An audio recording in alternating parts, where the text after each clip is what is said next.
bem-vindo ao Para Cá dos Montes, ou PCM. Hoje o Luís abandonou-me. Eu andava a ameaçar que estava a fazer os programas de casa, agora ele decidiu ir definitivamente ele para casa. É por pouco tempo, ele já estará de regresso na próxima semana. E hoje vamos falar de saúde, vamos se calhar falar um bocadinho de pandemia, mas já é se calhar o resumo da pandemia, digamos assim. E o nosso convidado hoje é Gabriel Martins, enfermeiro e diretor executivo do ACES. Bem-vindo. Muito obrigado. Obrigada por ter aceito o nosso convite. Obrigado, o prazer é todo meu. E vamos conhecer esta história e vamos falar sobre cuidados paliativos. É uma história que vale a pena conhecermos.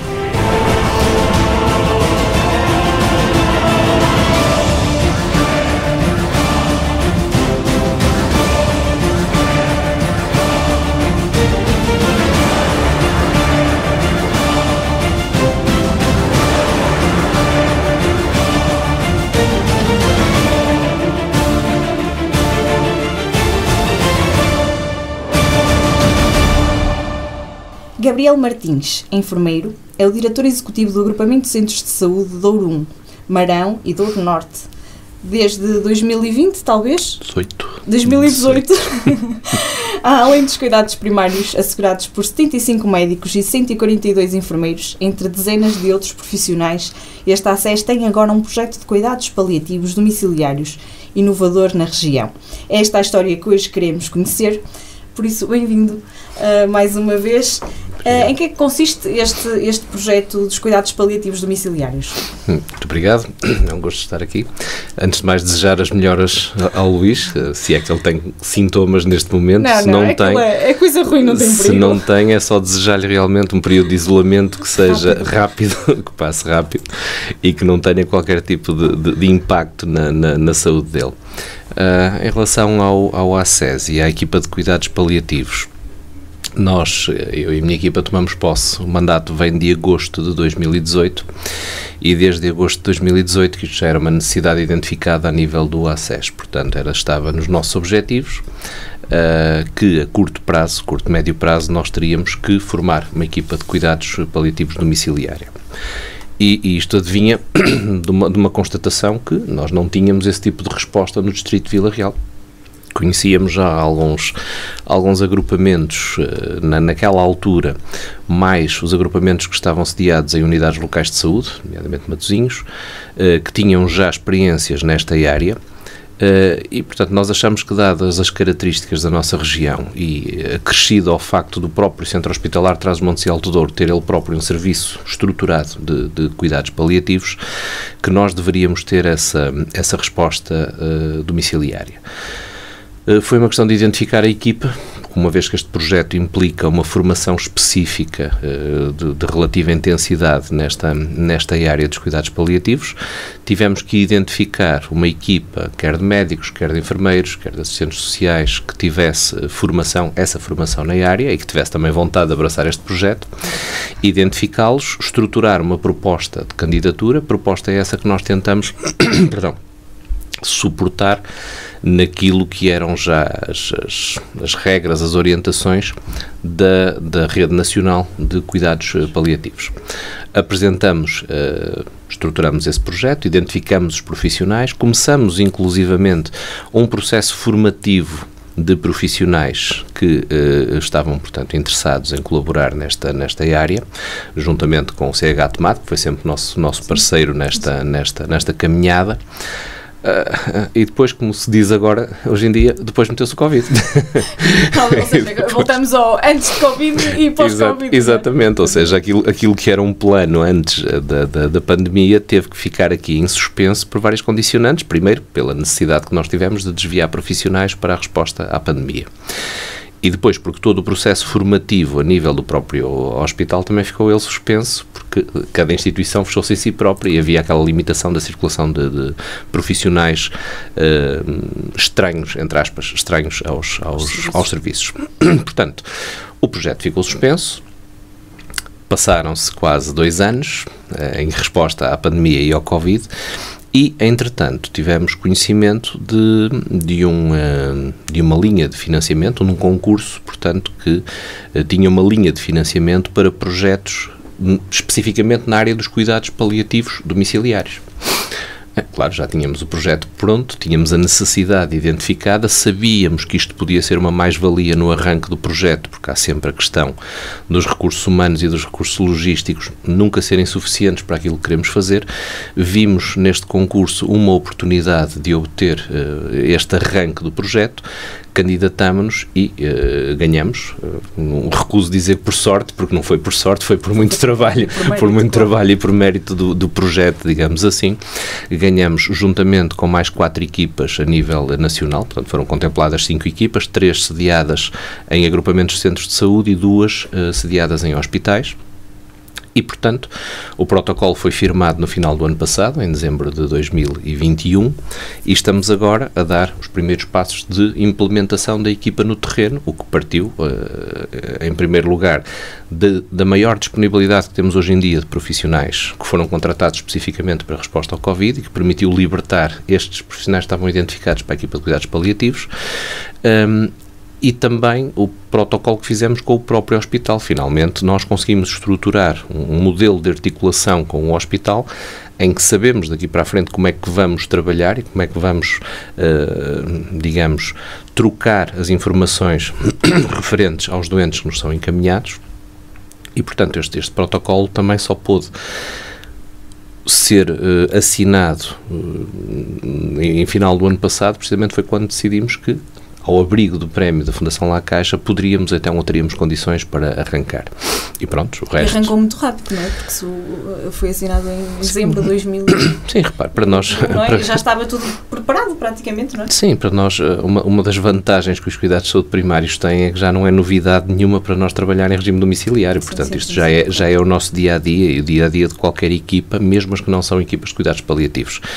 E o nosso agrupamento já tinha pelo menos 7 equipas de cuidados continuados integrados que já, desde 2010, pelo menos, prestam um trabalho notável do ponto de vista da assistência domiciliária alargada a doentes complexos que podem ter estes cuidados prestados em casa.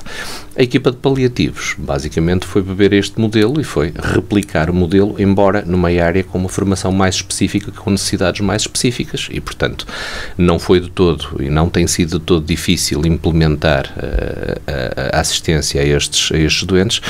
Claro que a dificuldade é sempre ajustar os recursos que os profissionais precisam e que os doentes precisam para terem estes cuidados àquilo que nós neste momento temos, não é? E àquilo que gostaríamos de ter no futuro e, portanto, estamos a dar este espaço e a ajustar a nossa oferta em função também daquilo que é as necessidades dos utentes que nos chegam. Isto não é um projeto, ou seja, os cuidados paliativos não são projetos que existam muito, mesmo no país. São projetos que estão estruturados, ou seja, existe uma vontade... Pelo menos de equipas domiciliárias, sim, não é uma... Existe uma vontade de se instalar este projeto, ou seja, a Rede Nacional de Cuidados Paliativos determinou uma necessidade de instalação destas equipas com uma cobertura a nível nacional. Contudo, do nosso ponto de vista, a expansão tem sido um bocadinho mais lenta, precisamente pelas necessidades de formação específica que estas equipas têm. Nomeadamente, por exemplo, no caso dos médicos, a carga horária exigida a nível de estágio prático em cuidados paliativos é considerável, não se obtém de um dia para o outro, demora às vezes muitos meses a ter essa formação específica e portanto, o avanço, a cobertura nacional por parte destas equipas vai sendo um bocadinho mais lenta do que aquilo que seria desejável. Contudo, acho que é uma área que está na ordem do dia, é uma área emergente, é uma área em que temos que apostar, como muitas outras áreas, como a saúde mental, como outras áreas que nós temos um atraso crónico de vários anos, não é, para a implementação e, portanto... É uma boa definição, por acaso. E, portanto, nós temos agora a começar a pensar no futuro e eu espero, sinceramente, enquanto dirigente, enquanto profissional, espero que nós saibamos, no final desta pandemia, esperemos que esse final seja rápido, espero que nós saibamos tirar as conclusões, não é? Tirar as conclusões daquilo que esteve menos bem, daquilo que poderíamos melhorar e realmente...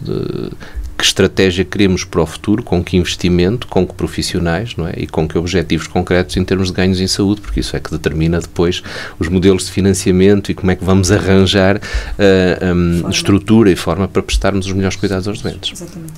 Como é que é constituída esta equipa, por profissionais? Esta equipa é constituída neste momento por 3 médicos, por 2 enfermeiros, que estamos à espera também de reforçar esta equipa de enfermagem, um psicólogo, um nutricionista, um assistente social, um assistente operacional, um assistente técnico, e estamos ansiosamente à espera também de arranjar ou de ter a participação de um assistente espiritual que possa também colaborar connosco, que vai ser uma coisa um bocadinho inovadora do ponto de vista de equipas de cuidados paliativos, mas que nós julgamos que é uma necessidade importante. Sim. Foi uma necessidade que foi validada por vários intervenientes no processo e que toda a gente considerou que seria uma mais-valia, portanto estamos a trabalhar nesse sentido. Esta equipa tem, obviamente, profissionais que são nucleares, médicos, enfermeiros e assistentes sociais, que são, digamos, profissionais de primeira linha, e depois, numa segunda linha, os psicólogos, os nutricionistas, que prestam um apoio mais numa vertente de referenciação posterior. E depois, claro, temos a colaboração do hospital em matéria de formação, em matéria de intercâmbio de utentes e em matéria de partilha de dados, porque só realmente partilhando dados e resultados conseguimos depois avaliar o que estamos a fazer. A referenciação é feita apenas pelo centro hospitalar? Ou a referenciação é feita pelo centro hospitalar e é feita pelas nossas equipas de saúde familiar. Portanto, o nosso objetivo é, em primeira linha, trabalhar com o hospital, uma vez que o hospital já tem uma carteira significativa de doentes com estas necessidades que estão identificados e que precisam, portanto, destes cuidados. Mas claro que nós também queremos deixar aqui uma margem de manobra para as nossas equipas, para os nossos médicos de família, para os nossos enfermeiros de família, poderem também eles próprios referenciarem doentes que possam ter necessidades nesta área. Pretendemos que este processo seja o mais fluido e mais desburocratizado possível. Portanto, aquilo que nós pretendemos é que esta equipa tenha uma atuação rápida, que não haja grande tempo que me dê a referenciação e a visitação domiciliária de início de cuidados e, portanto, dentro daquilo que são os regulamentos de proteção de dados e os canais formais, digamos, para a referenciação de utentes, queremos que este processo seja o mais fluido e o mais dinâmico possível e evitar a burocracia que às vezes é tão característica a este tipo de serviços. É essencial, não é? Porque é verdade que é um serviço que é emergente, sim, nem urgente, é emergente, não é? Sem dúvida. Nós temos notado que as necessidades existem, têm que ter uma resposta, muitas vezes estão a ter uma resposta que não é, embora louvável, mas não é específica na área dos cuidados paliativos, e o que nós queremos é, obviamente, adequar a resposta de forma a que haja uma resposta às necessidades específicas em paliativos e depois uma resposta às necessidades globais, quer do doente, quer do próprio cuidador, porque temos também que pensar neste binómio, doente e cuidadores, que essas respostas sejam articuladas e que sejam eficazes, porque muitas vezes nós constatamos que pode inclusive existir uma redundância de respostas que não são eficazes, são feitas por vários organismos ao mesmo tempo, e nós o que queremos aqui é que este processo seja simples, seja eficaz, e que os doentes e os cuidadores possam realmente ficar satisfeitos e com as suas necessidades satisfeitas em termos de cuidados. Com a equipa que há um limite de utentes? Obviamente, não é? Para tudo. O grande desafio da gestão é sempre esse, não é? É adequar necessidades infinitas a recursos finitos, não é? E, portanto, sim, nós neste momento propusemos, com a equipa que temos, a gestão domiciliária de 20 doentes. O que não quer dizer que nós, mediante as necessidades e mediante a disponibilidade de recursos que nos venha a ser facultada, nomeadamente, e aí entra o financiamento da Fundação La Caixa, nós possamos adequar e aumentar essa resposta para mais doentes, conforme disse o adequar de recursos que venhamos a ter. Uma das dificuldades que nós temos, e que se percebe, nós temos uma dispersão territorial muito grande, o nosso agrupamento tem 1.300 km², portanto não estamos a falar de 20 doentes que estão ali concentrados numa cidade ou num centro de uma cidade que rapidamente os vamos visitar, estamos a falar aqui de uma abrangência de 7 concelhos. E claro que isto dificulta um bocadinho os tempos de resposta, nomeadamente em termos domiciliários, não é? Quando vamos ver o doente a casa. E temos que pensar nisso e na necessidade de viaturas para esta equipa poder trabalhar. Neste momento temos uma viatura para a equipa e aquilo que gostávamos era, consoante as necessidades aumentem, de poder também ter mais viaturas e mais profissionais envolvidos no projeto. Porque só se pensarmos só no tempo em que vamos demorar a ir visitar se tivermos, o nosso pesadelo é sempre ter um doente em Mesão Frio e outro em Alijó, não é? Vamos aos extremos dos concelhos no mesmo dia. Há uma estimativa de quantas pessoas neste momento necessitarão dos vossos Não lhe consigo dizer, porque por dois motivos. Em primeiro lugar, porque não temos a experiência de trabalhar com o hospital, portanto, trabalhar em articulação com o hospital para identificarmos doentes que tenham tido alta para o domicílio, isso é um trabalho que está agora a ser feito entre serviços, doentes que tenham tido alta para o domicílio, mas que ainda tenham necessidade de cuidados.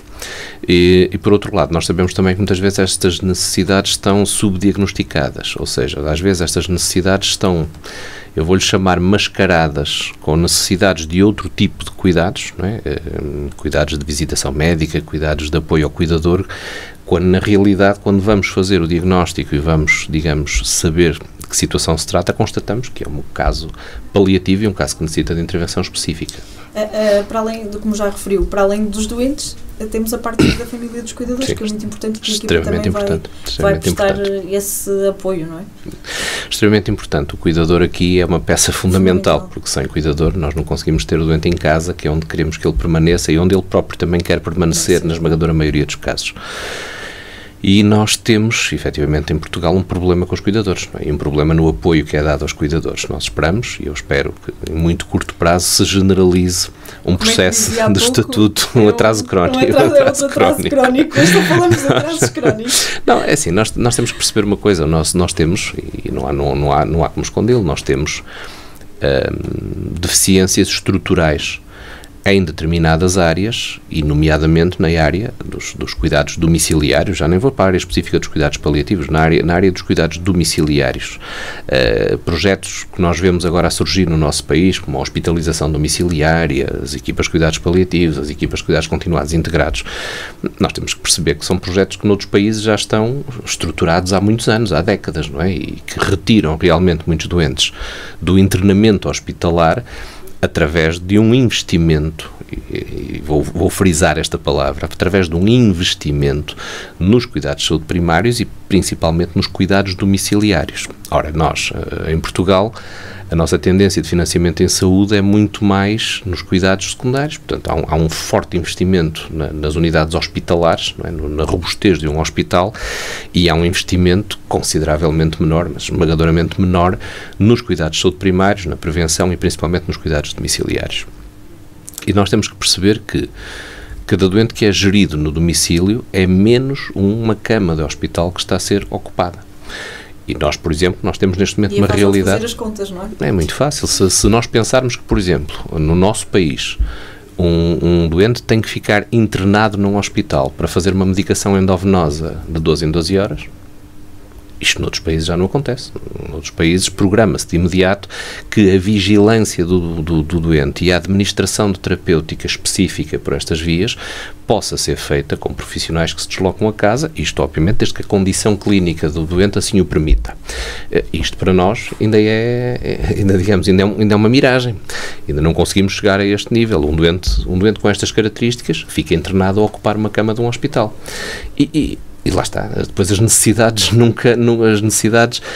resposta às necessidades é sempre insuficiente, porque temos que ter sempre mais, principalmente quando olhamos às características da nossa população. A população cada vez mais envelhecida, não é? Com cada vez mais necessidades, com digamos, uma literacia em saúde muitas vezes insuficiente, baixa, insuficiente, em que o hospital é sempre a porta aberta para tudo, não é? É sempre o último recurso e a solução para todos os problemas. Claro que aquilo que nós temos que começar a pensar no futuro é como é que podemos gerir eficazmente doentes fora das unidades hospitalares, nomeadamente em casa. Há pouco eu estava a falar, eu estava a pensar, as equipas de unidades na comunidade, equipas de cuidados continuados integrados. Continuados na comunidade, peço desculpa. Já foram um grande avanço à sua escala, um bocadinho para isso que estávamos a falar, para muitas delas para a hospitalização e para retirar pessoas tanto do hospital como até dos cuidados continuados. Sem dúvida. E esta equipa acaba por ser mais uma... Isto é um bocadinho como o tabuleiro de xadrez. Temos o rei, temos a dama, temos o bispo, temos o cavalo, cada um com as suas movimentações e cada um com a sua função, com as suas especificidades. Claro, e claro que o objetivo aqui é que cada equipa cumpra uma função sem haver aqui duplicação ou redundância em termos de cuidados, ou seja, que não vão 2 ou 3 equipas fazer a mesma coisa. As equipas de cuidados continuados integrados têm uma função diferenciada. As equipas de saúde familiar, que também têm a sua missão de vigilância domiciliária, têm outras funções, e as equipas de cuidados paliativos têm uma função especializada em necessidades de cuidados paliativos. Todos estes, e a própria hospitalização domiciliária, que neste momento parte dos hospitais, nem aspas, quando existe este espectro de intervenção, aquilo que nós temos é de adequar aqui o tipo de resposta, ou seja, o que é que precisamos e quando precisamos, de forma a não haver aqui duplicações e a não haver redundância de cuidados. Agora, cada um tem o seu papel, sem dúvida, cada uma tem o seu papel específico e cada uma pode contribuir da forma que sabe melhor para uma prestação global de cuidados que seja eficaz e que realmente determine que o utente possa ser gerido e tratado na sua casa, desde que a casa, o doente e o cuidador reúnam condições para tal. Para isso, claro. Eu não tenho dúvidas que muitas vezes há doentes que ficam internados em hospital, e qualquer profissional de saúde constata isso, porque em sua casa não têm condições para ser tratados ou muitas vezes não têm cuidador. E um problema que nós temos, e voltando um bocadinho atrás ao que estávamos a falar, com os cuidadores, é que muitas vezes nós temos uma realidade de um doente de 90 anos que tem um cuidador de 89, ou seja, o próprio cuidador já precisa de cuidador. E é nesta identificação de cuidadores que nós temos que ser criteriosos, ou seja, não serve só ter uma pessoa que pega no telefone se houver uma emergência. Nós, para termos realmente bons cuidados domiciliares, temos que apostar numa resposta multidisciplinar e que, do meu ponto de vista, muitas vezes ultrapassa aquilo que é a tutela da saúde. Tem que envolver a saúde, tem que envolver a segurança social, tem que envolver as IPSS, tem que envolver voluntariado, tem que envolver uma data de estruturas na comunidade que têm que trabalhar em parceria. E, mais uma vez, nós no nosso país não estamos muito habituados a trabalhar em parceria. Estamos habituados a trabalhar cada um na sua quinta, na sua casa, e de preferência com um muro bem alto para o vizinho não ver o que estamos a fazer. É verdade. Como é que tem sido a receptividade deste projeto? Acredito que tenha sido... Sim, muito positiva, muito obviamente. Positiva, claro, muito positiva. Isso sabe, cada vez que há um projeto mais ou menos inovador em matéria de resposta domiciliária, e principalmente um projeto que traga segurança e conforto aos doentes e aos cuidadores, ela é sempre muito bem aceita. E em situações que muitas vezes há muita dúvida, não é? Se estamos a fazer bem... Eu, se lhe disser que muitas vezes a grande insegurança do cuidador para aceitar cuidar de alguém em casa é saber, ou melhor, é não ter alguém a quem recorrer de uma forma rápida para colocar uma questão, para pedir uma opinião ou para pedir ajuda em qualquer situação com que se debata. A partir do momento que nós dizemos que o senhor ou a senhora, vamos deixar um contacto, vai ter um número de telefone que está disponível para atender, não precisa estar a ligar 20 vezes ou 30 vezes durante 2 horas, ou seja, num curto espaço de tempo, vai ter uma resposta, vai ter uma devolução de uma chamada. E se for preciso, e se virmos que a situação realmente exige a intervenção de alguém, nós vamos aí, ou alguém irá aí uma resposta de saúde. Isto, claro, que tranquiliza o cuidador.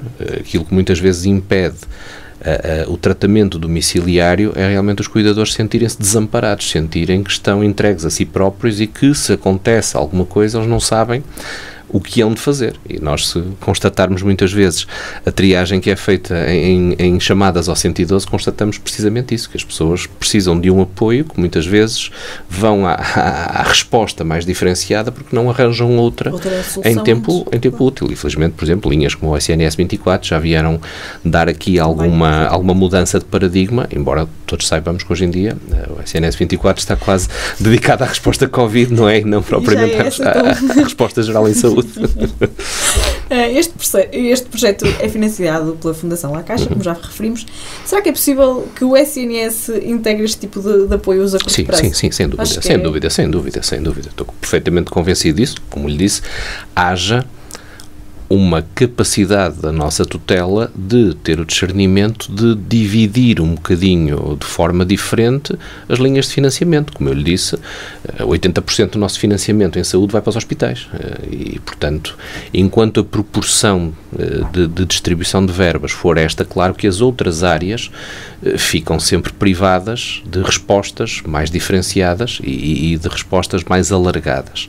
Eu penso que o SNS já demonstrou que é perfeitamente possível internalizar esta resposta. Projetos ou linhas de financiamento como a La Caixa e como outras entidades vêm realmente dar, em primeiro lugar, alguma robustez e alguma facilidade no arranque, porque muitas vezes é isso que se necessita, não é?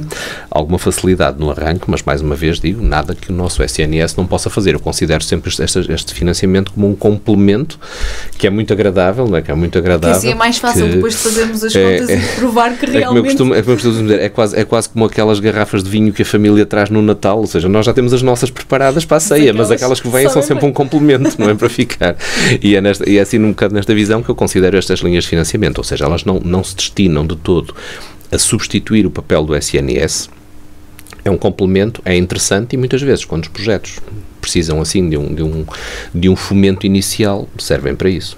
Sem dúvida que fazem falta mais equipas destas, não é? Sim, sem dúvida. Não tínhamos, aliás, eu serei suspeito para falar porque eu sou um acérrimo defensor dos cuidados domiciliares, sejam eles paliativos ou sejam outros. E acho que realmente a aposta nos cuidados domiciliários tem sido insuficiente no nosso país e poderia melhorar vários aspectos até em matéria do recurso que nós temos aos episódios de urgência nos hospitais. Nós muitas vezes estamos aqui a procurar respostas em contexto de como é que damos aos nossos utentes uma opção de poderem ter alguma resposta sem irem a um serviço de urgência ou sem recorrerem a um serviço de urgência. Se calhar apostando mais nos cuidados de saúde primários, apostando mais nas respostas domiciliárias e apostando mais na resolutividade que nós podemos ter com doentes e por exemplo, o Covid trouxe uma experiência muito positiva, por exemplo, em matéria de consulta telefónica e de apoio telefónico, que pode ser uma das soluções, mas sem dúvida que os cuidados de saúde primários, na minha opinião, tal como os cuidados continuados, estão na linha da frente para uma aposta que permita retirar utentes dos internamentos hospitalares, com qualidade e com segurança. Fazem falta mais visões dessas como a sua. Eu penso que há várias. Sim, agora, precisávamos de abrir muitas mentes ainda por aí. Agora claro que a nossa tradição, e às vezes sabe como é os financiamentos e os orçamentos funcionam um bocadinho por tradição, e a tradição é o hospital. E acho que é tempo de repensarmos realmente a distribuição que se faz em matéria do investimento hospitalar, que é extremamente necessário, porque nós sabemos que a saúde é cada vez mais cara, não é? Os tratamentos são cada vez mais caros, os meios complementares de diagnóstico são cada vez mais sofisticados e, consequentemente, mais caros. Longe vão os tempos em que um médico com um estetoscópio e um raio-x fazia o diagnóstico, fazia o tratamento, fazia tudo. Hoje em dia já não acontece, não é? Já são precisas muito mais coisas. E claro que a medicina vai sendo cada vez mais cara e mais tecnologicamente avançada. E, portanto, aquilo que nós temos que procurar é um conjunto de respostas para os casos que possam ser geridos fora do hospital, que o sejam, e hoje em dia, nós, por exemplo, se revisitarmos toda a oferta que nós temos de dispositivos médicos adaptados precisamente para cuidados no domicílio, vemos que já é perfeitamente possível gerir doentes altamente complexos em casa, doentes que há algumas décadas atrás seria impossível que não estivessem num hospital e que hoje em dia, precisamente com recurso a estas ajudas, nós possamos gerir o caso no domicílio. Vamos a uma palavra sobre enfermagem. Dedicação. Uma palavra sobre cuidados paliativos. Especialização. Uma palavra sobre a SES Marão do Norte. Eficiente. Uma palavra sobre saúde pública. Desgastada. Uma palavra sobre a SNS. Virtuoso. Uma palavra sobre cuidados domiciliários. A necessidade de investimento. Deixe-me esmagar isto numa palavra só. Carentes. Carentes. E agora uma palavra para os utentes do ACES Marão do Norte. Virtuosos, também. E uma palavra... Resilientes, peço desculpa. E uma palavra para os profissionais. Resilientes, bravos. E agora uma palavra para quem tem dúvidas do trabalho realizado pelo SNS. Informação. Muito bem. muito eficiente. Obrigado. Estamos à conversa com Gabriel Martins, enfermeiro e diretor executivo do ACES do Marão do Norte. Vamos fazer um curto intervalo, porque ainda temos mais coisas para falar sobre a equipa e sobre a pandemia. Venha connosco. Universidade FM 104.3. Na Associação Valdouro vivemos de paixões. Apaixone-se connosco pelo desporto que promovemos, pela cultura que levamos pela região, pela dança com quem cantamos os mais novos, pela defesa de causas, pela defesa da linha do Douro, pela riqueza das nossas associações, para cá dos montes. Pela nossa região, pelo nosso território, pelas nossas gentes, pelo nosso Douro. Apaixone-se connosco. Rádio Universidade sempre no ar! Bem-vindos à segunda parte do PCM. Estamos à conversa com Gabriel Martins, enfermeiro e diretor executivo do ACES Douro e Marão. Douro 1? Marão e Douro Norte. Marão e Douro 1, exatamente. Estamos a falar da equipa domiciliária de cuidados paliativos, estamos a falar de saúde, estamos a falar de cuidados primários e vamos falar também um bocadinho da pandemia nesta segunda parte. Como é que se lança um projeto destes em pandemia? É um desafio maior, não é? Lança-se um projeto destes tendo a consciência de que há mais vida para além da pandemia, ou seja, que temos que pensar noutras coisas. É óbvio que a pandemia é neste momento um foco muito importante, mas nós não podemos perder de vista que temos muita coisa para fazer e para recuperar fora do âmbito da pandemia. E, portanto, veio um bocadinho da conjugação de dois fatores. Da oportunidade que houve com o financiamento, com o projeto da Fundação La Caixa, que tinha prazos para se concretizar, e veio também da maior folga que nós tivemos em termos de profissionais com contratações que pudemos fazer e que nos foram concedidas para a resposta específica ao Covid. O projeto já estava estruturado e, portanto, a pandemia continuou a ter a resposta que nós queríamos que tivesse e permitiu-se aqui que conseguíssemos estabelecer um projeto que já vinha desde 2018, que tinha que ser implementado e que agora tinha uma exigência temporal por causa do convênio com a Fundação La Caixa. E, portanto, foi basicamente nessa perspectiva, para grande satisfação dos profissionais, dos utentes do hospital e para mim próprio, porque também era um projeto que era uma das... Aliás, não era uma das poucas, era a única coisa, o único objetivo que nos faltava atingir dentro dos objetivos a que nos propusemos no início do mandato, em 2018, e, portanto, foi fechar um ciclo e rever os objetivos agora para o futuro. Porque este era um projeto que tinha em mente desde o primeiro dia que chegou a ACES. Sim, não é? Era, confesso-lhe que sim, era um projeto que já estava diagnosticado, foi desde logo colocado no plano de ação que nós apresentamos à Administração Regional de Saúde, Norte, e ao Ministério. Ele estava lá plasmado para ser concretizado em 2019, portanto nós fomos para em agosto de 2018, tínhamos ali meio ano para preparar e depois em 2019 já estávamos a propor-nos a começar. Pronto, existiram aqui alguns constrangimentos, mais até em matéria destas formalidades, do nível de formação que os profissionais têm que ter e das mobilidades e de concentrar a equipa no mesmo espaço. Aliás, é uma das coisas que ainda estamos a fazer, concentrar a equipa no mesmo espaço com os recursos necessários. E portanto, como eu disse, bateu na pandemia, não é? Só fomos ali rasteirados pela pandemia, porque senão era um projeto que eu tenho a certeza absoluta que em 2019 já estaria a ver a luz do dia e a ser implementado. E como é que tem sido prestar estes serviços, tendo em conta a pandemia e os cuidados sanitários que temos que ter, não é?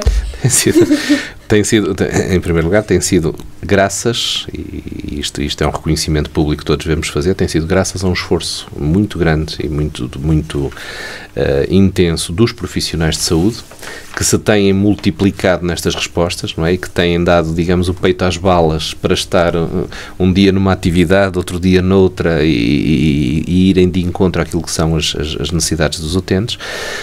E, portanto, a eles se deve, aos profissionais se deve a viabilidade deste projeto e a forma como ele arrancou, tal como todas as outras atividades que nós executamos. Portanto, os profissionais, nomeadamente os cuidados de saúde primários, foi quem teve durante mais tempo uma resposta à pandemia que ainda hoje persiste, não é? Desde a gestão telefónica dos utentes infectados, à testagem, à introdução dos testes, à vacinação, à resposta aos doentes agudos, à resposta nas áreas de doentes respiratórios, à resposta específica aos doentes com sintomas Covid. o desgaste provocado pelo Covid nos cuidados de saúde primários tem sido muito mais intenso que nas unidades hospitalares, não tenho dúvida disso, apesar de que os hospitais têm os picos de pressão que são inerentes, nomeadamente a estas épocas de inverno, mas os hospitais tiveram um aumento de recursos muito mais considerável do que aquilo que nós tivemos no âmbito dos primários para esta resposta ao Covid.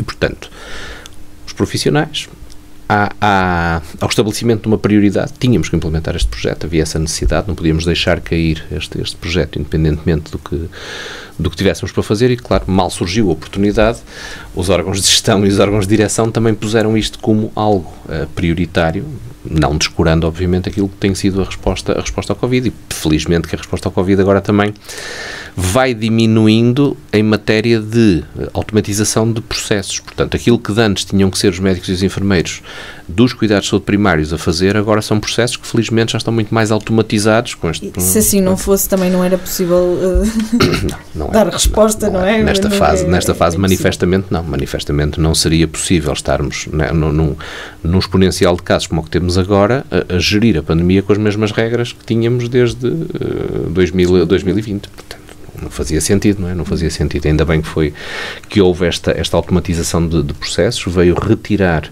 muita carga de trabalho, nomeadamente aos médicos de família e aos enfermeiros de família, e pronto, permitiu-nos aqui uma janela de oportunidade, não é? Um bocadinho como aquele nadador que vai por baixo d'água e vem à tona e quando respira já pode voltar a mergulhar outra vez. A pandemia exigiu uma reorganização dos serviços. Foi necessário encerrar ou suspender atividades em alguns dos polos de centros de saúde. Esta situação já está normalizada, vai ser regularizada, vai ser reorganizada novamente, não é? Porque era isso que estávamos a falar há pouco, até no intervalo, não é? Isto obriga-nos a termos noção que é possível, se calhar, reorganizar de uma forma melhor, mais... Como lhe disse, nós tivemos durante muito tempo que gerir a pandemia com os recursos que tínhamos. Não houve um reforço imediato de recursos para conseguir haver uma resposta específica. E, mais uma vez, ao contrário do que, por exemplo, aconteceu nas unidades hospitalares, o investimento que houve para a resposta à pandemia nos primários não foi tão intenso, nem foi de um volume tão considerável. E isto obrigou a que nós, com os mesmos recursos, tivéssemos que abrir aqui várias frentes de resposta que não existiam anteriormente. Claro que nenhum de nós faz milagres em matéria de multiplicação, não é? E tivemos, para adequar determinadas respostas, que as retirar de outras onde elas existiam. E estou-me a lembrar, nomeadamente, por exemplo, do caso dos polos de saúde e das extensões de saúde. A nossa intenção é manter tudo o que nós tínhamos em matéria dos polos de saúde e das respostas em saúde que estão colocadas. E neste momento as dificuldades que nós temos na manutenção dessas respostas até nem têm tanto a ver com o Covid, têm mais a ver, por exemplo, com situações de médicos e outros profissionais, mas principalmente médicos, que aqui são determinantes na manutenção destes cuidados, na decisão que tomaram durante a pandemia, por exemplo, de se aposentarem. Eu estou convencido que nós tivemos um conjunto importante de profissionais que, se não fosse a pandemia, tinham-se mantido, se calhar, mais anos no ativo e, pelas condicionantes da própria resposta que nós tivemos, decidiram aposentar-se e muito bem. Já estavam no seu direito, alguns até já com vários anos para além daquilo que seria permitido. E, portanto, esta normalização vai implicar que nós também tenhamos uma reposição de quadros que hoje ainda não está completa. Portanto, eu não lhe posso dizer que nós hoje estamos com os mesmos recursos em matéria de substituições, nomeadamente dos quadros médicos, que era suposto termos. Contudo, eu estou convencido que até ao verão e com a normalização das respostas ao Covid, principalmente retirando-as das áreas específicas e passando-as novamente para dentro dos centros de saúde, que vai voltar tudo à devida normalidade e não vamos ter aqui... Mas será mesmo uma normalidade ou haverá alterações para que os serviços fiquem mais funcionais? Eu espero que essas alterações sejam estruturantes, ou seja, quando vierem alterações para os serviços serem mais funcionais, aquilo que eu espero e aquilo que é desejável é que não seja uma decisão do ACES Marão e Douro Norte, que seja uma decisão da tutela para que se passe aos serviços todos. É óbvio que nós sabemos que podemos reorganizar as respostas para as tornar mais eficientes. Agora, há determinadas respostas que nós também só as podemos concretizar se houver uma linha estratégica determinada pelo próprio Ministério, neste caso, já nem estou a falar das administrações regionais. E, portanto,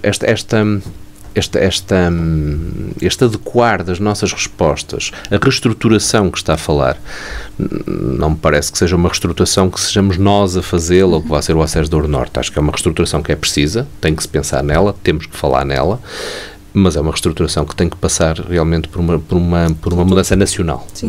Não faz sentido ser só local, adequando aqui respostas específicas, porque algo que nós também pudemos observar e pudemos constatar, já sabíamos isso antes da pandemia, mas a pandemia veio tornar isso evidente, é que as respostas que são eficazes no Porto, em Lisboa, em Coimbra, não são eficazes em Vila Real, ou em Montalegre, ou em Boticas, ou em Valpasso, ou noutro local, e portanto tem que haver aqui realmente, tem que haver aqui uma linha de orientação nacional, mas depois tem que haver aqui uma margem de autonomia para a gestão local poder também ter respostas específicas às suas populações. Porque as receitas que se encontraram de resposta ao Covid, como eu lhe disse, nas capitais, no Porto, foram receitas que lá provavelmente funcionaram muito bem, mas aqui tiveram que ser completamente readaptadas porque não funcionavam. Quer dizer, um dos casos que eu me estou a lembrar, por exemplo, era aquela situação das convocatórias por envio de SMS, não é? Que em determinadas populações faz todo sentido e é uma ferramenta excelente, noutras populações acaba por não ter o efeito desejado. Respondi por muita gente. Porque estava lá, não é? Porque se não estivesse, o retorno que íamos ter, lá voltamos nós às almofadas que temos para gerir esta situação. E, portanto, eu estou convencido que tem que haver sempre uma base nacional e depois uma base local, e aqui entra, quer nas administrações hospitalares, quer nas administrações dos ACES, tem que forçosamente existir um grau maior de autonomia para precisamente não termos que andar a tratar o país inteiro com a mesma receita. Temos falta de médicos, continuamos a ter falta de médicos de medicina familiar.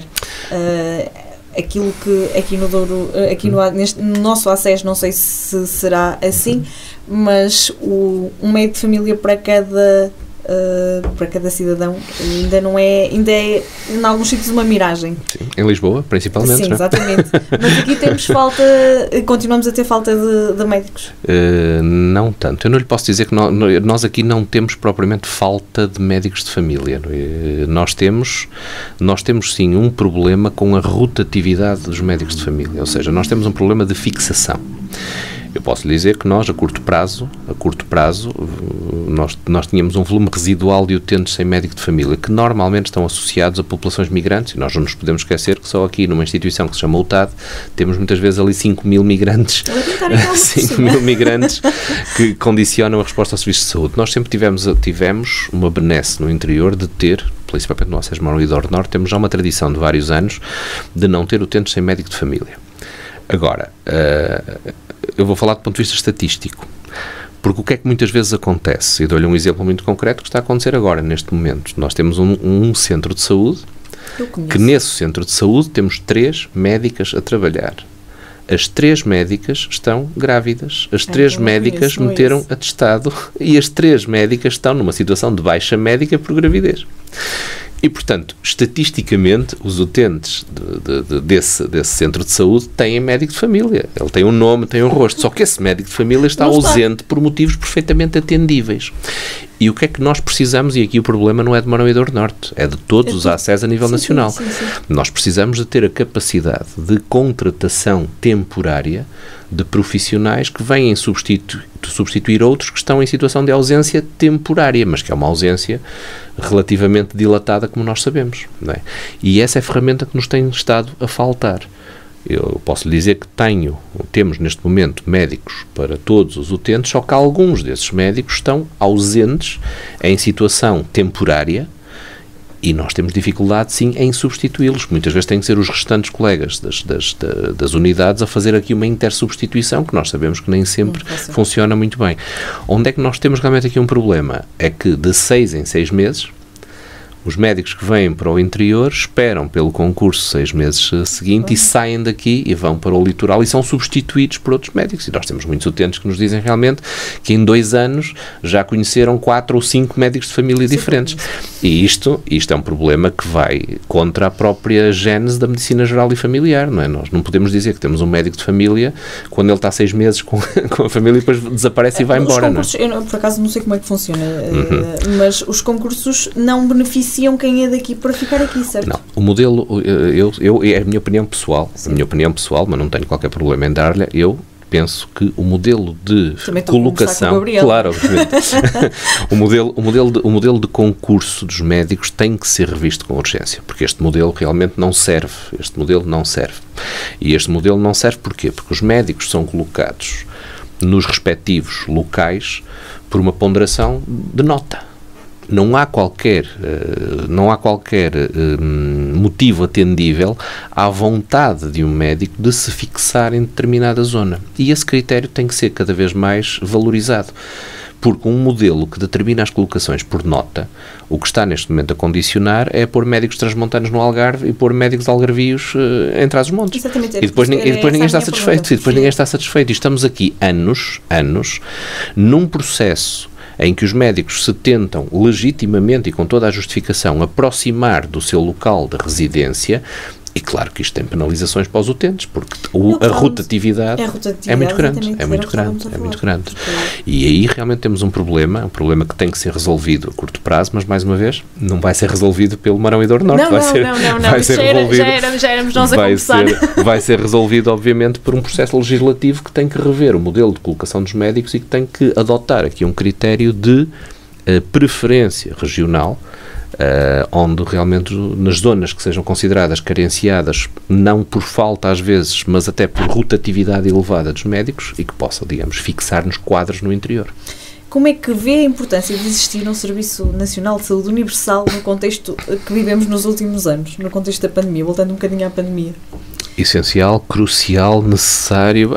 Aliás, não vale a pena nós estarmos aqui com a bandeira e o peito do Serviço Nacional de Saúde. Basta ver uma coisa muito concreta. Tivemos uma pandemia. O Serviço Nacional de Saúde teve sempre as portas abertas e o privado fechou as portas. E, portanto, a importância estratégica, cultural, de eficiência do SNS em toda a sua abrangência e por mais dificuldades que tenha, é por demais incontestável. Ou seja, nós não podemos defender um modelo misto, um modelo de coexistência de instituições, quando umas, à primeira dificuldade, fecham a porta e dizem, não, nós não vemos doentes a partir de agora porque há uma pandemia, mas então onde é que estes doentes vão ser vistos? Vão ao SNS, porque está sempre com a porta aberta. E portanto, eu serei sempre um acérrimo defensor do Serviço Nacional de Saúde. Acho que é uma conquista extraordinária, é algo que tem que ser acarinhado, é algo que tem que ser motivado, mas também não podemos defender a dama sem ver os seus defeitos. E claro que o Serviço Nacional de Saúde tem que ser pensado de forma a que daqui por 40, 50, 60 anos ele continue a existir.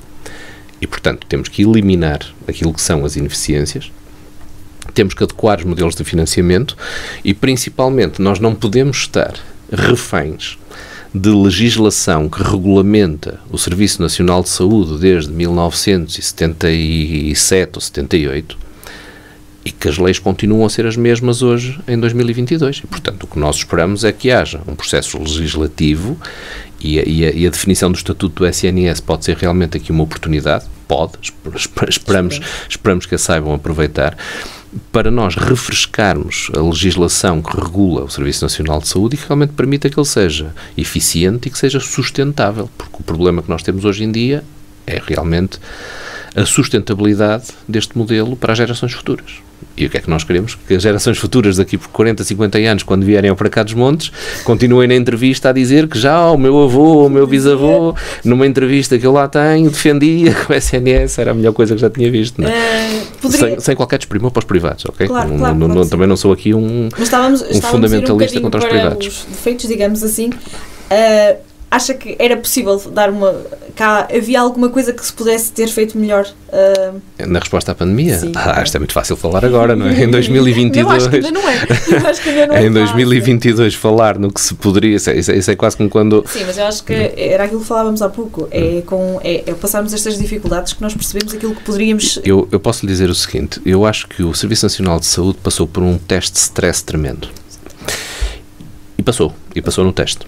Portanto, nós se tínhamos dúvidas da resiliência do nosso Serviço Nacional de Saúde, ficamos com essas dúvidas desfeitas. Estamos cá, continuamos ativos, continuamos eficientes, com defeitos, é certo, mas com a porta aberta para toda a gente.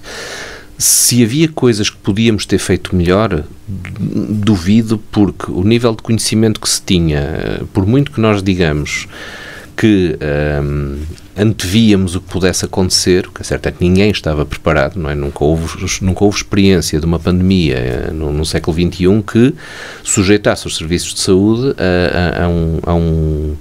a um teste como este que nos estamos ainda a sujeitar. E depois há uma particularidade aqui que nós não podemos retirar da equação, que é a pressão da comunicação social. Foi a primeira vez que nós tivemos os serviços de saúde diariamente escrutinados ao pormenor sobre o que é que estão a fazer, como estão a fazer, de que forma, e eu penso que isto também constituiu, em determinadas situações, um entrave a que as políticas de saúde ou as estratégias de saúde pudessem seguir o seu curso natural, porque realmente a pressão mediática é tão grande que quer nós queiramos, quer não, acabam por depois condicionar a vertente técnica. E a vertente técnica começa a ter também uma pressão pela vertente política, e quando a técnica e a política se misturam, raramente sai coisa boa, não é? Sabemos sempre que a asneira pode estar iminente. E, portanto, esta pressão da comunicação social, este abrir os telejornais sempre com contagens diárias, com isto, com aquilo, apesar de ser uma fonte de informação, mas não veio propriamente ajudar a que tudo corresse bem ou tudo corresse como devia ter corrido. Agora, se me pergunta, voltando atrás, faríamos alguma coisa diferente? Tenho dúvidas, porque nós passamos por uma fase em que o material era reduzido, tínhamos que estar quase a dosear equipamentos, não é? Quase estar a rotear equipamentos. Mas, todo lado não funciona assim, até o mercado, nomeadamente dos equipamentos, dos testes, das vacinas, começar a trabalhar ao lado da saúde, isto demorou algum tempo, e portanto tivemos muito tempo numa resposta quase de trincheira, por assim dizer, corpo a corpo com o que vinha acontecendo, e cada dia era um dia que tinha que ser gerido dessa forma. E, portanto, duvido. Eu não gostaria, digo sinceramente, eu não gostaria de ser Diretor-Geral de Saúde ou Ministro da Saúde numa circunstância destas, porque a pressão que sofreram e que mantiveram durante estes 2 anos é algo que eu nem sequer consigo imaginar. Eu sou diretor executivo de um ACES, mas imagino, e sei o que passei, portanto, imagino quem tem um Diretor-Geral de Saúde, um Secretário de Estado, uma Ministra, as pessoas ficaram. Mas não faz a mínima ideia por aquilo que eles passaram, não é? Embora saiba aquilo que eu imagino o expoente a que é elevado aquilo que eu e a minha equipa passamos, e, portanto, acho que realmente temos que distinguir aqui quem fez o que pôde com os conhecimentos que havia na altura e com o know-how que se tinha na altura, que de certeza foi a melhor resposta que podíamos ter dado. Engraçado, ainda há poucos dias falei nisso aqui num programa da rádio. Eu vi uma entrevista da doutora Graça Freitas, que ela dizia... É tão serena, é tão bom de ouvir, porque apesar de tudo aquilo que ela passou, não é? E nós estamos a falar, passamos uma coisinha pequenina, não é? E elas foi o exponente máximo, mas ainda assim ela consegue ter uma serenidade a falar da pandemia e de como é que se lidou. Não havia nada a fazer, então, mas era, não é? Sim. Uma coisa extraordinária. Estamos a falar de alguém que já trazia uma experiência prévia de pandemias anteriores, não com a dimensão do Covid, obviamente, ela fala mas nisso, a gripe A e o SARS, a pandemia do SARS e a gripe A, que tinham sido já... E as primeiras declarações dela, não é? Que ela dizia que aquilo não ia passar, assim como toda a gente, que acho que toda a gente acreditava que ia ser uma gripe A. Exatamente. Quem seria todos nós, eu acho que todos os portugueses são otimistas por natureza, apesar do fado e do semblante e dos trajes pretos. Assim a ver o mal à frente, somos positivos. Eu continuo a achar que nós somos um povo otimista, e como povo otimista, não é? Pensamos sempre que as coisas nunca chegam cá. Claro, qual foi a maior constatação que nós tivemos? Que vivemos num mundo global em que a distância da China a Portugal ou a qualquer outro espaço do globo é um estalar de dedos, e, portanto, tivemos essa constatação em primeira mão. O que nos leva também a ter muita expectativa em matéria de como é que nós tratamos a gestão, seja da saúde, mas a gestão de muitas outras áreas, num panorama internacional. E nós às vezes parece que tardamos em aprender as lições, porque repare, nós temos um continente europeu já praticamente com terceira dose de vacina administrada a todos os cidadãos, e temos um continente africano que praticamente ainda não está vacinado. Isto tem que nos fazer pensar de alguma forma, não é? E refletir que o que acontece, o mal que acontece na China, ou no Mali, ou na África do Sul, ou na América Latina, nós não estamos livres que esse mal nos atinja a nós também, apesar de olharmos para o globo e pensar, isto é muito longe, não chega cá nada. Não é? Dizer, o nosso mundo é o mundo de todos. Claro, portanto, é um mundo global. Eu tinha aqui uma questão, mas vamos fazer isto de outra maneira. Como é que foi gerir um ACES em plena pandemia, em que existe uma equipa de saúde pública, que a maior parte das pessoas provavelmente nem sabia que eles existiam, e de repente são as peças fundamentais da gestão desta pandemia, de acalmar as pessoas, as IPSS, toda a gente, tudo que tinha surtos, eram eles o rosto, a voz mais presente na vida destas pessoas todas. Nós para falarmos dessa área, temos que falar novamente nos atrasos crónicos, não é? E nos investimentos que havia e que continua a haver. Continua a haver em estruturas que estão um bocadinho fora das luzes mediáticas. As unidades de saúde pública, eu costumo comparar as unidades de saúde pública, elas sempre tiveram um papel essencial, nomeadamente na notificação e controle das doenças infectocontagiosas, e portanto esse era o seu principal papel, juntamente com constituírem-se como observatórios de saúde até a nível local, mesmo a nível regional. Agora, se for ver, se tivéssemos feito um inquérito antes da pandemia, a quantas unidades de saúde pública tinham os recursos adequados para essa função, eu tenho a certeza absoluta que 100% diriam-lhe que não. E pior do que isso, diriam-lhe que estavam a ter funções em outras áreas que não eram propriamente áreas determinantes da saúde pública. Dou-lhe um exemplo muito concreto, por exemplo, da realização de juntas médicas que estavam sob a tutela da unidade de saúde pública e que hoje percebemos perfeitamente que podem ser feitas fora dessa estrutura. E, portanto, o investimento que houve na saúde pública foi muito baixo, quer em matéria de recursos, quer em matéria até de sistemas de informação que tivemos que os criar ali em plena pandemia para funcionarem, e que hoje concluímos que, digamos, a atualidade deles é muito discutível, não é? Nomeadamente até dos sistemas de notificação. Esse foi o primeiro fator. Portanto, as unidades de saúde pública já estavam deficitárias à cabeça. E depois, os próprios médicos de saúde pública eram quase como o jogador que está no banco. Enquanto a ribalta está nos 11 que estão no campo, nós temos depois aqueles que estão no banco e que nunca jogam, não é? Nunca entram em jogo. E eis que, subitamente, o jogador que passa o campeonato inteiro no banco passa para o campo e é o jogador em que estão os holofotes todos em cima. E claro que isto depois, o maior teste que nós realmente tivemos foi a eficiência das nossas unidades de saúde pública, porque eram depois determinantes, não em matéria de ação direta, de virem para o terreno, mas em matéria de análise e decisão. Toda a decisão partia da saúde pública. E isto constitui uma pressão terrível, não é? Porque tinham que analisar, face aos dados que tinham que ter números para justificar essa análise, não podia ser só eu acho que, não é? Não, nós temos este problema, e depois tinham que tomar uma decisão. Manter os utentes num lar ou não manter, retirar ou não retirar, evacuar ou não evacuar. E claro que isto foi o primeiro ano da pandemia, foi terrível para as unidades de saúde pública e tiveram que ser bastante reforçadas, e uma das unidades que mais reforço teve, que mais consumiu em matéria de reforço de recursos humanos, tiveram que ser as unidades de saúde pública, que ainda por cima exigiam diferenciação dos profissionais que tivessem formação em área concreta de epidemiologia, de controle de infecção, de análise estatística, etc. E, portanto, a nossa unidade pública, a esmagadora maioria das unidades de saúde pública respondeu ao desafio, esteve bem dentro das suas limitações, e nós fizemos. Em relação aos órgãos, os órgãos de gestão, quer dos hospitais, quer dos ACES, quer das IPSS, porque também temos que louvar aqui os órgãos de gestão e as direções das IPSS, porque também tiveram no meio, digamos, do campo de batalha. Acho que foi um processo de de teste, digamos assim, a tudo o que nós chamamos as qualidades de gestão. Inclusive até o próprio improviso, a capacidade de improviso, a capacidade de decisão, a capacidade de adequação de recursos humanos e principalmente a capacidade que nós aprendemos ao longo de um percurso de gestão, que é gerir uma casa com um orçamento altamente limitado, ou seja, com a despensa que nunca está cheia.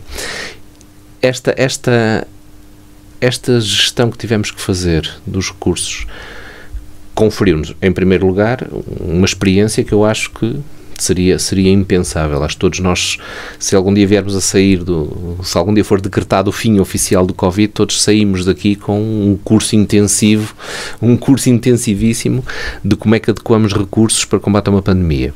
Mas, principalmente, saímos com uma visão muito concreta de onde é que estão os problemas e como é que os podemos melhorar, que é essa a minha grande expectativa para o futuro, é que nós saibamos tirar as lições dos problemas que vieram ser postos à vista de toda a gente, principalmente pelo Covid, não é? Pela resposta à pandemia, e que aproveitemos agora o futuro para responder a esses problemas, não é? E saber concretamente que medidas são necessárias, e às vezes são medidas que são politicamente muito complicadas de tomar, mas que são medidas que, do meu ponto de vista, não são só transversais à saúde, são transversais a toda a administração pública, ou seja, são transversais a entidades ou organismos que têm que ter instrumentos para gerir uma emergência qualquer e que esses instrumentos de gestão não podem partir de processos burocráticos associados à administração pública em que estamos meses, às vezes, à espera de autorizações para isto ou para aquilo. Portanto, essa é a minha grande expectativa. Do meu ponto de vista pessoal, fiquei com mais rugas, fiquei com mais brancas. Acredito, mas estão todos bem de saúde mental. Mas acho que saímos todos mais fortes e mais preparados desta situação. E aqui um papel também muito importante que não seria justo não reconhecer, que foi o papel dos presidentes dos municípios e dos presidentes das juntas de freguesia. Foram realmente os nossos aliados nesta batalha, neste combate. Foi quem realmente apareceu assim ao nosso lado e disse: calma, que vocês não estão sozinhos, nós estamos aqui para apoiar e para ajudar no que for preciso. E efetivamente, os municípios e as juntas de freguesia foram essenciais neste processo. Eu arrisco mesmo a dizer que em muitas áreas, se não fosse a intervenção dos municípios, nós teríamos colapsado em algumas frentes. Lá nos iríamos levantar, mas iria ser mais difícil. Pergunta rápida, antes de contrarrelógio, mas mesmo muito rápida. Estamos no fim da pandemia? Eu diria que estamos no fim da gestão atual da pandemia. Ou seja, estamos no fim do conjunto das normas Isso é uma má notícia. Estamos no fim do conjunto das normas e da forma como gerimos a pandemia. Seria muito mau que houvesse um the end desta pandemia sem haver ali por baixo aquele bocadinho do to be continued. Porque exatamente. Há muita coisa que nós não podemos perder desta pandemia. Nomeadamente o uso de máscara, o lavar as mãos, porque todos os anos vamos ter Covid, todos os anos vamos ter gripe, todos os anos vamos ter uma situação qualquer que propicia infecções respiratórias, que propicia debilidade nos idosos, que leva o recurso aos serviços de urgência, aos hospitais e que pode ser minorada com uma coisinha tão simples como todos nós começarmos a habituar-nos, a pelo menos nos meses de inverno, ou quando estivermos com tosse, ou quando estivermos com sintomas, andarmos com uma máscara que era algo altamente estigmatizante antes do Covid. E há uns fresquinhos de álcool gel que dão muito jeito. E deem aspas. Já andavam na minha carteira antes disto. Vamos ao contrarrelógio, 1 minuto. Enfermagem de reabilitação ou direção do ACES? Epá, é muito traiçoeira. A enfermagem de reabilitação, porque a direção do ACES é circunstancial e a enfermagem de reabilitação não. Para a vida. O melhor projeto em que colaborou? Plano de ação do ACES Marão e Douro Norte 2018-2022. O que é que a pandemia lhe ensinou? A contar com os profissionais que estão ao nosso lado. No desempenho do seu cargo como diretor executivo do ACES, o que é que gostava de ter feito diferente? Ter tido mais recursos humanos para dar resposta à pandemia. Pior momento na pandemia? Constatar que não tinha material de proteção individual para os profissionais todos. O que é que ainda falta mudar no ACES? Autonomia, principalmente. Se tivesse a oportunidade, o que é que mudava no SNS? Todos os procedimentos inerentes à administração pública que não permitem decisões rápidas. E agora uma muito fácil, equipas domiciliárias ou hospitalização? Equipas domiciliárias. O que é que lhe acrescenta?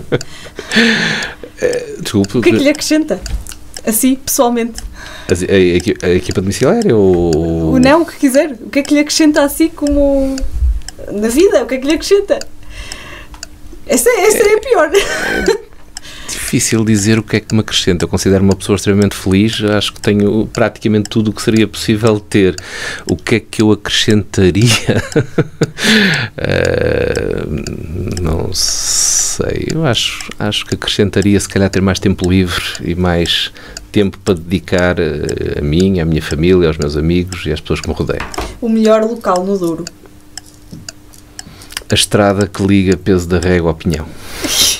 Eu sabia que ia responder essa. É para te fazer feliz, Luís. Que para grande vergonha minha, eu sei que é uma 220, mas falta-me o resto. 222? Não sei se é 222. Aliás, acho... É 222. 222. Pronto, então só faltava o último dígito, já não é mau, mas 222. também, antes que me caiam todos em cima, eu não sou de Vila Real nem sou do Douro, estou cá. Está cá por empréstimo, não é? Não estou por empréstimo, estou por dedicação e acolhido, mas ainda não consegui saber o nome das estradas todas, mas seguramente essa. Mesmo a terminar, onde é que se vê daqui por 10 anos? Vejo-me como um profissional de saúde mais competente, mais diferenciado e, de preferência, que tenha melhores condições de trabalho, melhor reconhecimento e melhor remuneração.